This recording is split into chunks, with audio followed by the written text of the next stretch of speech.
Whatnauts Reactor Core number 109. My name is Kyle Springer, and I am joined by Melissa Wilkinson.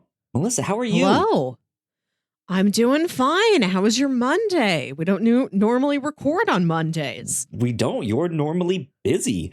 Speaking of busy, it's gonna be a busy week for me this week. Thankfully, my Monday has gotten off to a very productive start, so I already feel like I'm ahead of the game, which is a good thing.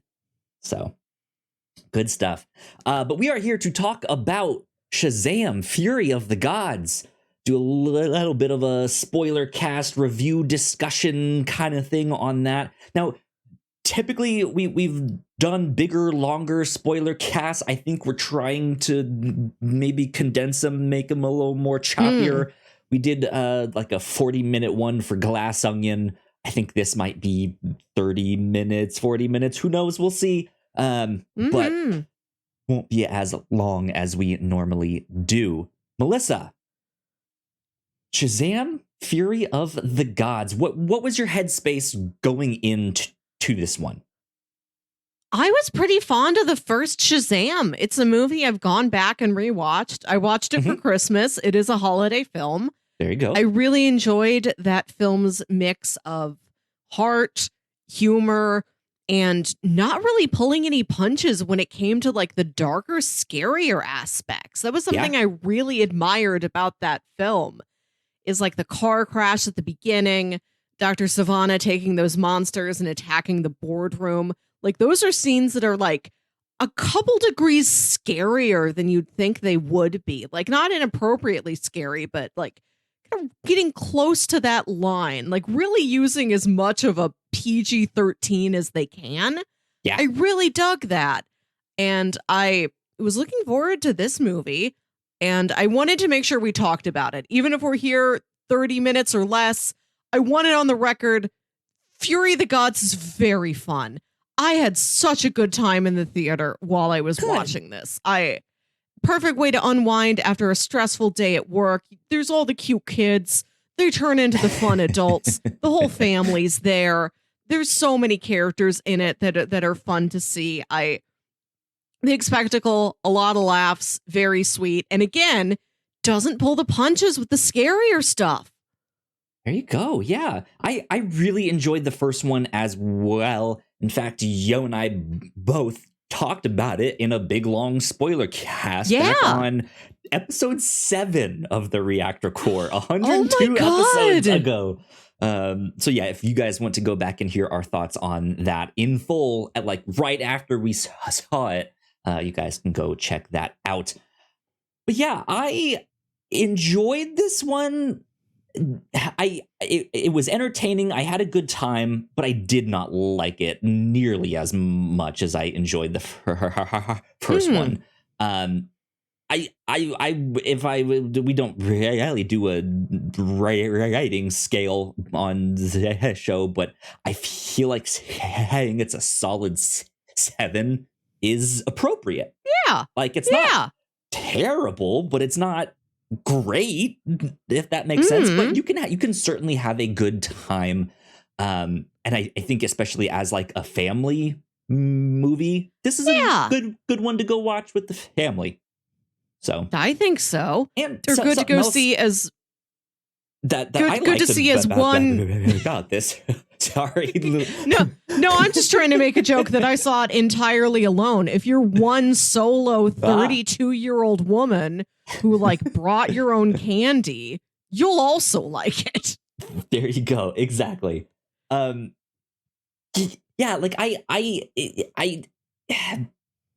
it's hard for me to talk about because I know I will get excited at certain parts and be like, oh, this scene was awesome, or it looked good, but then I'll also just be like, I really did not like this one aspect. So it's just kind of take what you will from this one, I think.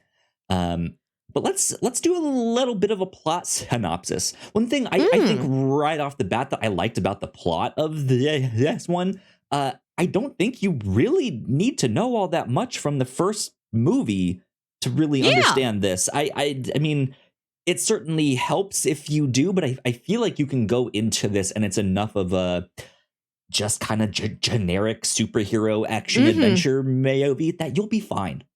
But in terms of actual plot, let's just do a quick plot synopsis on this one here. The gods, they angry. Sure are. So Shazam Furious. gets his powers from a number of gods. The wizard gave it to him. And now the daughters of Atlas, at first 2, and then we find out 3 daughters of the deceased god Atlas are here to take the power back. Like, that belongs to us. Why do all these kids have it? It's their birthright. So they come to Philadelphia. They wreck it all up. They sure do. Yeah. And meanwhile, Captain Marvel, aka Shazam, is right there being like, okay, we're all superheroes. We need to work as a team. We need different formations. So when we go into battle, we have all of our tactics. And yet the family is just kind of disjointed and doing their own thing. So yeah, of course, the Daughters of Atlas pretty easily wreck shop and take a lot of their powers back and stuff like that. And they end up kind of encasing the entirety of Philadelphia in this giant magical bubble. And they go off back to what I am assuming is Mount Olympus. I don't think they truly named it in the film, but I think context is like, oh yeah, that's supposed to be Mount Olympus.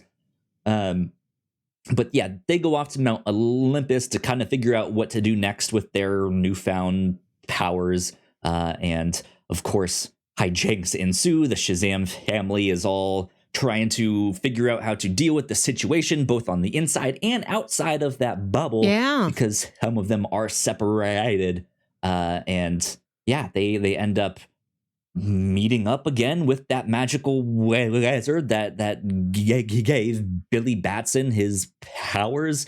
We thought he was long gone, long dead. But no, he was just like, all right, guys, peace. And then poof. Yeah. Just like, I'm just going to disapparate from this physical plane. And Billy's like, I guess that's what it looks like when a wizard dies. yeah. I mean, I would assume the same thing, right? But yeah, they end up kind of getting in a big fight with the Daughters of Atlas. There's a dragon that comes in, and they fight the dragon. They plant this big tree, this magical tree. It's the tree of life. Is that right? It's not the biblical one, but it is some kind of like world's tree thing. I don't know. A world tree. But they plant that in the middle of the Phillies baseball stadium in an attempt to kind of destroy the world. That tree, I guess, like sucks up all the light, or is like that's what it will eventually do. It will take over and suck up all that life. But in the chaos, the Shazam family finds a way to fight back. So I will kind of leave it at that.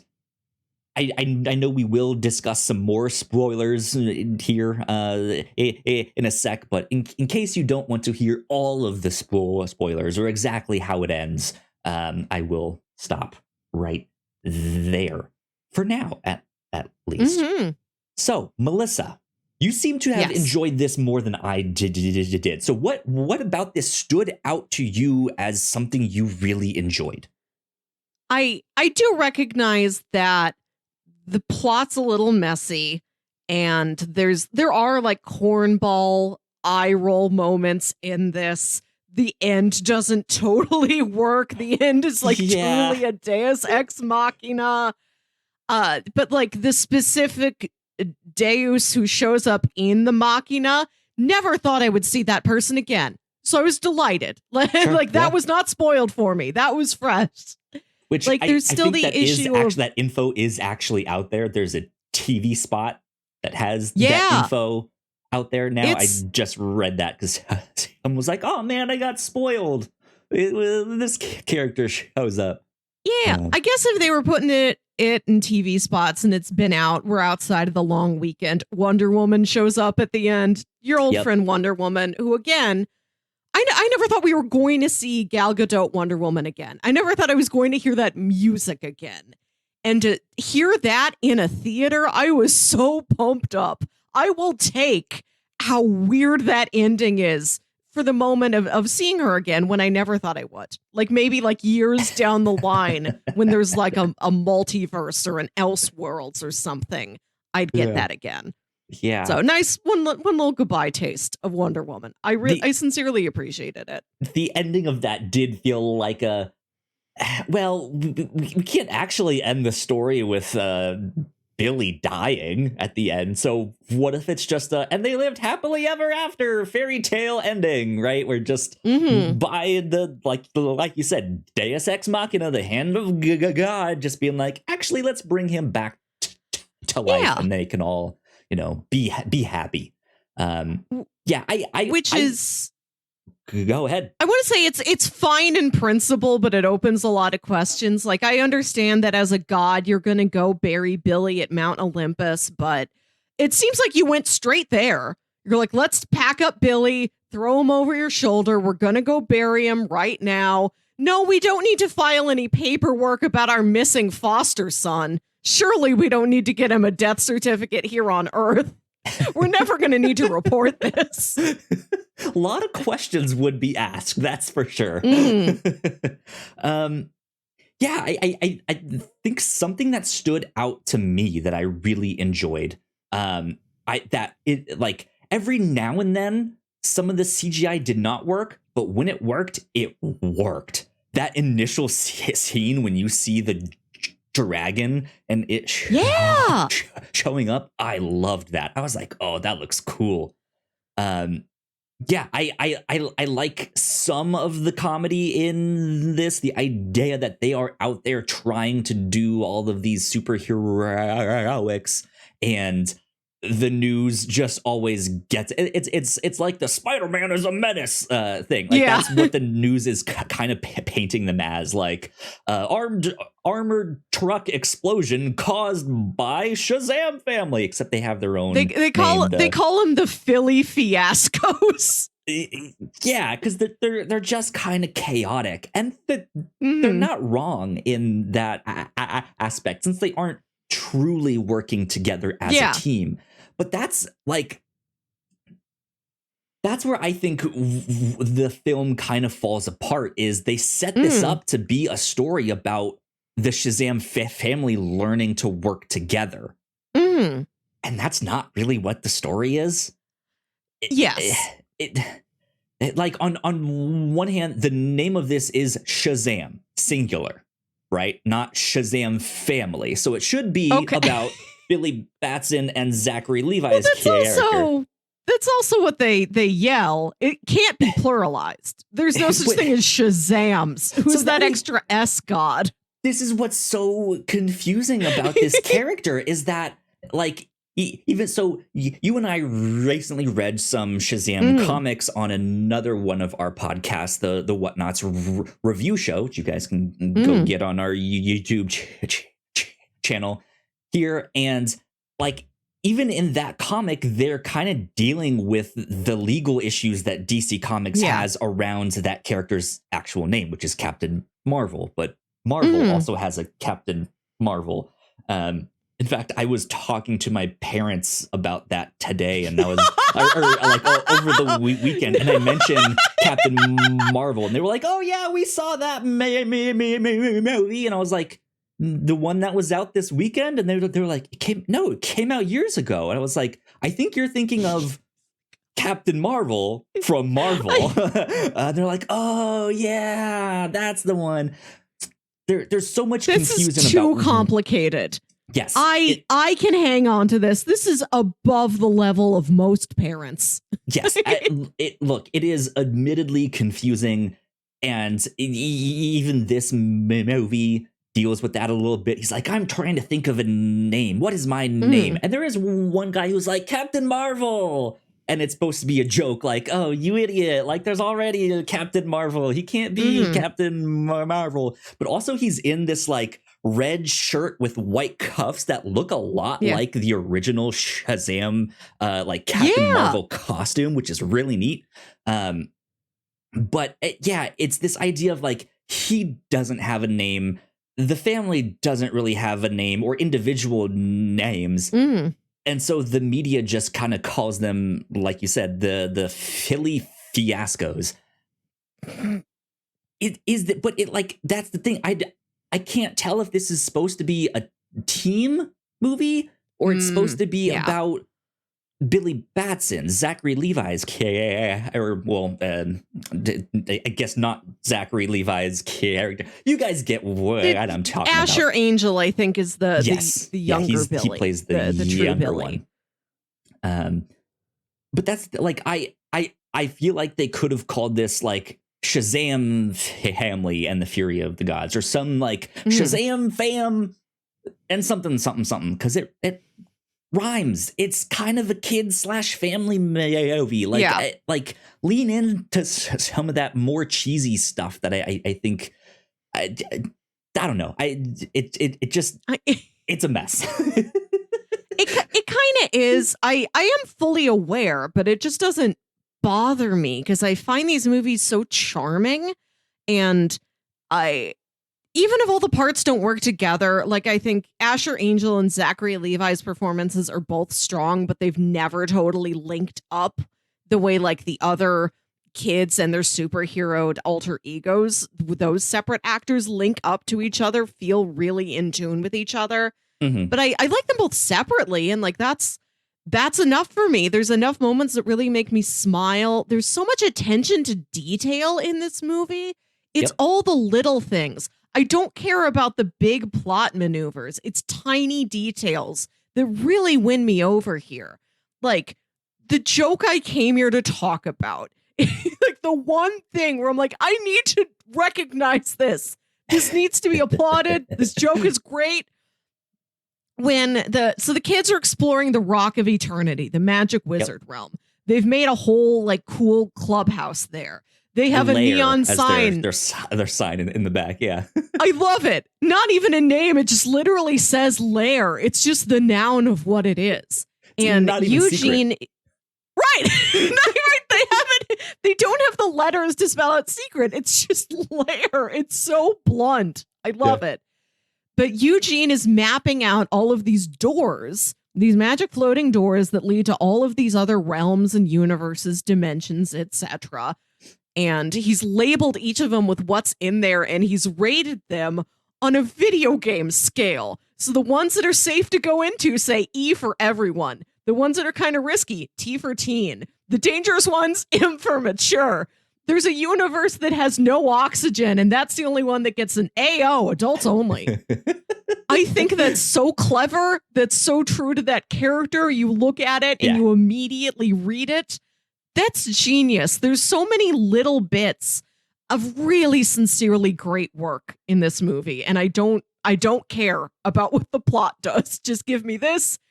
Give me Darla bringing the big bowl of Skittles to Helen Mirren, and she's separated out all the colors. The yellow and she's ones. like, I love that she's like, I believe that everybody deserves basic human rights. You're going to get Skittles, but you're not good enough for strawberry. You can only have yellow.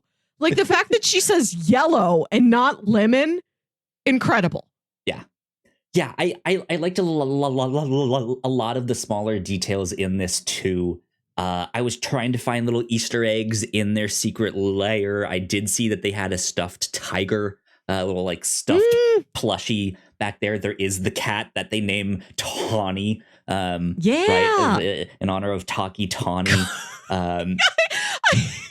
Also, another great joke when Darla just walks into the house with the little kitten in her arms, and the dad takes a long look and says, "Is that a kitten?" And she just says, "No." just walks away. There is a lot that I like about this. I like a lot of the ingredients. I like that.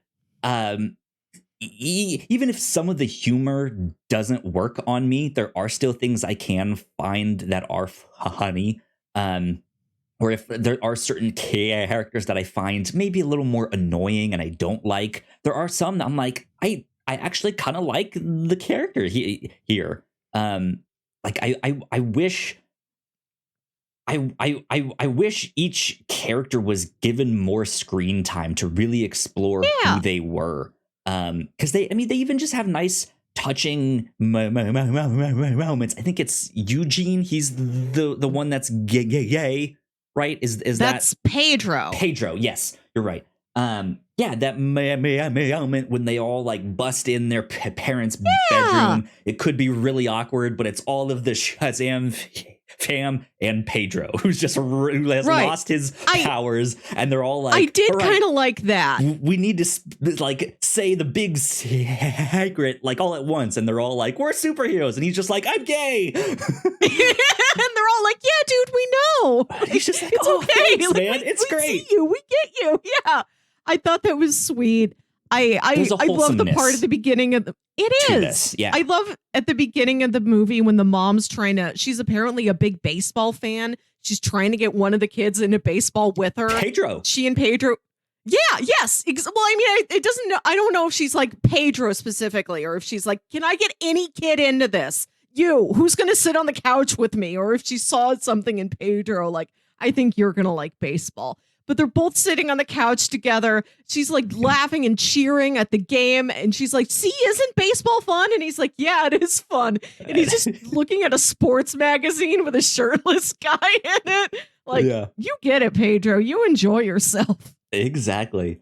I do like the changing around that sometimes the kids would have their powers taken away. There's a really nice combo of different adult and youth actors who you get to see in different configurations. I did like that it wasn't all the kids all the time or all the adults all the time.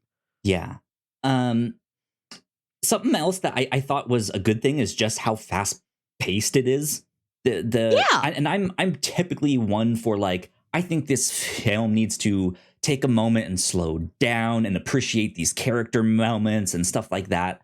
But I think like what I think I latched on to the first one because even though it is a story about a kid who becomes this adult superhero, it did feel a little more adult. It did feel like you said, it almost pushed the boundaries of that PG-13, or at least like not push the boundaries as in like we'll get as close to R-rated as we can get, but like them more so them being a PG movie trying to actually earn that PG-13 rating. Yes.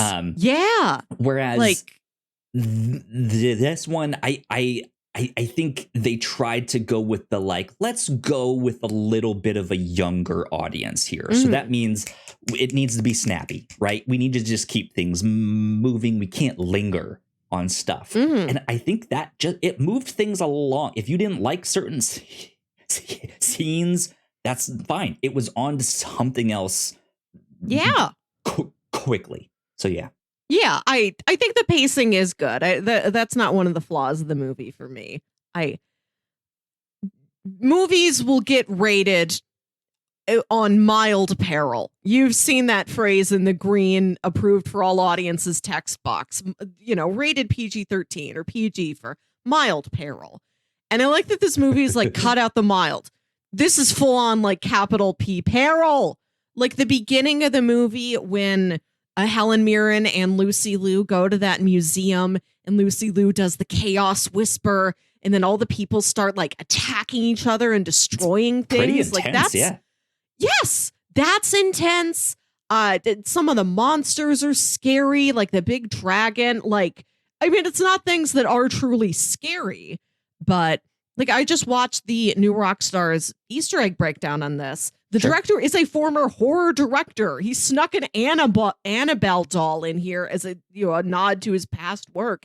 You can tell that this director has horror experience, and I really like that is one of the ingredients, that it's subtly just gnarlier than it needs to be.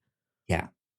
I want to ask you about the post-credits sequences here, because this is also something that didn't work for me.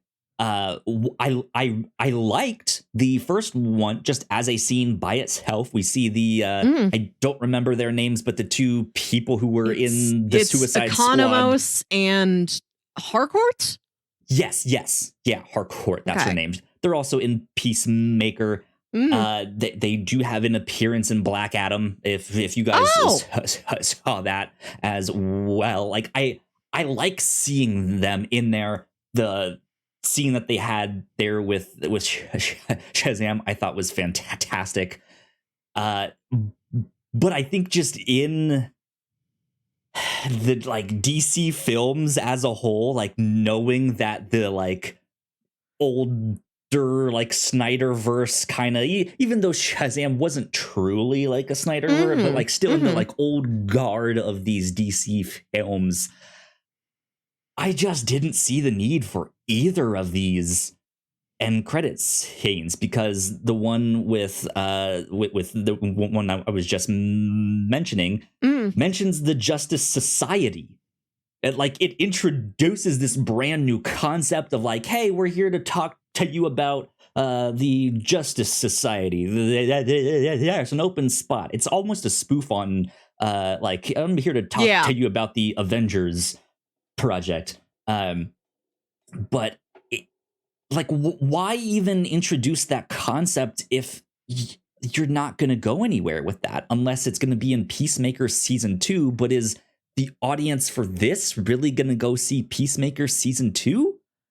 I feel like they're older and younger. I don't know. You know what I mean? Yeah, that's true.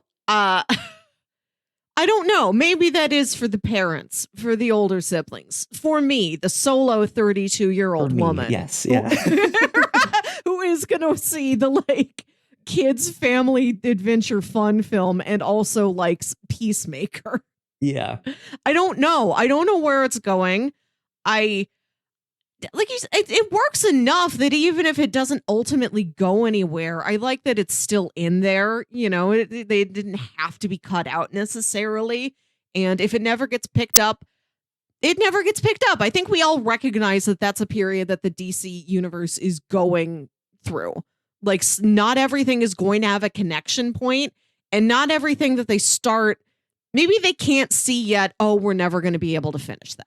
Like, I'd rather them set something up and not be able to pay it off than just cut things out of fear that it will seem messy if they never do go back to it. Like, it's okay. Go ahead and leave it in. It's fine by me. And I liked end credits scene, the end credits themselves, very fun. Little illustrations in the book. The first movie also very good with that. Fun, dynamic, energetic end credit scenes. I did like the worm. I did like Mr. Mind wiggling back to Dr. Savannah, and Dr. Savannah's like, what do you have to tell me? And he's like, I'm a worm. It takes me a while to wiggle around. The plan's not done yet. And he says like 2 sentences and disappears again. I thought, I've never seen post-credit scenes structured exactly like that, where the post-credit scene to the sequel is the same as the post-credit scene in movie 1, and the characters within the scene are aware, why is this still happening? Why haven't I developed into anything? That one I love, and I feel like that one is more of a commentary on the things that we do start that maybe we can't pick up again. Like, one of those is a sincere try for continuation, and the other one is a joke about how continuation is messy and it fails sometimes. Yeah. Which is interesting, because if this does get a third installment, which is potentially possible, just under the idea that the new DC management is kind of being like, hey, we have our main thing. We have the Elseworlds, but we still have a few of the old guard things remaining. Like, we still have Blue Beetle coming up that was like previously announced. So yeah, I mean, yeah, like maybe they do something like a Justice Society movie and call that Earth 1, right? And then like Earth 2 is our main continuity going forward, and that's just like, we don't really hear from them, but maybe every once in a blue moon we'll get one of those characters that cameos, like, back on my Earth, like, we had blah blah blah, you know. that like something like that might be neat, and they can just wrap kind of all of these weird odds and ends into a Justice Society movie. But yeah, that last scene, I was also just like, this is ridiculous. Like, we're going to go nowhere with this stupid worm. Like, that's what I like about it, that it is either it turns into something, which could be fun. You know, Mark Strong, great in everything. Yep. Or it doesn't turn into anything. And the scene itself is a joke about how it's never going to turn into anything. Like, it works both ways. Yeah. And interestingly enough, I already mentioned it, but the comics that we read this past week on the review show, I feel like is almost what they would do for that third Shazam movie, because they had, so the comics we read was Shazam and the Seven Magic Lands. And it launches off this idea of like, hey, we've never really explored the Rock of Eternity. What if we start mapping out all of these extra like subway tunnels that are dead down there? And they find this map that leads to all these different lands. And that's something that kind of got mentioned here in this movie. Like, hey, we're mapping out the Rock of Eternity. And then, Mr. Mind being like, I have a plan to take over the world. And like that is kind of what happens in Shazam and the Seven Magic Lands. So it's neat that we read that, because it felt like some bits and pieces got incorporated into this, or at least not in a like, this is a direct inspiration. We made this on screen. But just like, hey, this is one of the things we read, may not have used much from it, but might inform some things down the road. So I thought that was neat that we happened to pick something that kind of worked. So Shazam and the Seven Magic Lands, written by Jeff Johns, art by a number of different people, which is cool. Like, the art style will change, and the artist doing the work will change depending on the different land that they're in. They all have different themes and looks to them, and really great for a younger audience. Give this to the kids who are at the PG, film level, but still can be thoroughly enjoyed by an adult. Absolutely. That's what Shazam does. Before we leave, I want to mention just a couple extra tiny things. Sure, go for it. Freddy wearing a Gremlin shirt. Direct for me. I didn't catch the Gremlins at the very end. Sure. At the very end, during like the family dinner scene. I saw him in the Iron Giant one, and then the Batman and Robin one. Yes. I think one of them might have been the Tree of Gondor from Lord of the Rings too. But in the final scene, he's got a Gremlin on there. Big Gremlin fan. That felt like a personal treat for me. Good stuff. I love to see the Jaimon Hansu all cleaned up at the end. He didn't have to be like old wizard with his long beard. He can look fabulous. He can go out on the town. He looked great. Yeah. He did. Batman's in this too. I love the inclusion of Diedrich Bader, famed Batman voice actor. I was wondering if there was going to be some sort of a joke, or if we'd see anybody else in here. Just him, but I still really appreciated his presence. He's always fun to see. Not just hear, but see on screen also.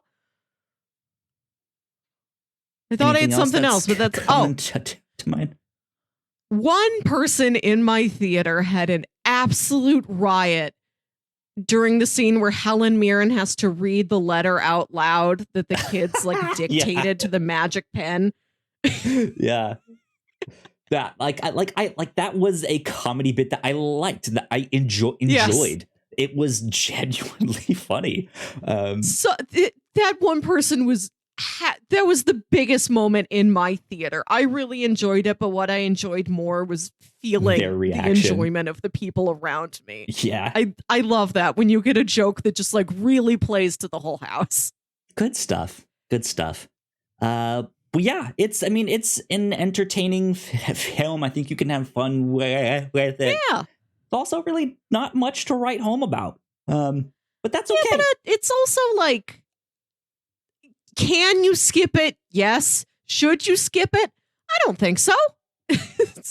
There's Just certainly throw it worse on. DC movies out there. Let's be real.